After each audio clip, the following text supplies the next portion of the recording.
FIFA world cup 2026 France ने मराकश को 2-0 से शिकस्त देकर सेमीफाइनल में जगह बना ली। कप्तान एम्बापे और डेम्बेले की उम्दा कारकर्दगी की बदौलत फ्रांस ने मराकश को शिकस्त देकर फीफा वर्ल्ड कप 2026 के सेमीफाइनल में पहुंचने वाली टीम का एजाज़ हासिल कर लिया। मैच की इब्तिदा से ही फ्रांसीसी टीम छाई रही।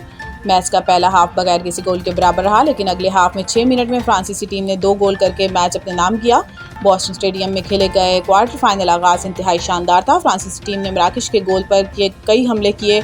एम्बापे कॉडी में गिराने पर फ्रांस को पेनल्टी मिली, लेकिन एम्बापे की लगाई हुई हिट को मराकश गोलकीपर ने बआसानी रोक लिया। पहले हाफ में मुकाबला बगैर किसी गोल के बराबर रहा। दूसरे हाफ में भी फ्रांसीसी टीम ने मराकश के गोल पर कई हमले किए। बिलाखिर 60वें मिनट में एम्बापे ने गोल करके टीम को बढ़तरी दिलवाई और 66वें मिनट में डेम्बेले ने खूबसूरत गोल करके फ्रांस की बढ़तरी डबल कर दी। एम्बापे ने 2022 के कतर में होने वाले फीफा वर्ल्ड कप में भी मजमूई तौर पर 8 गोल किए थे।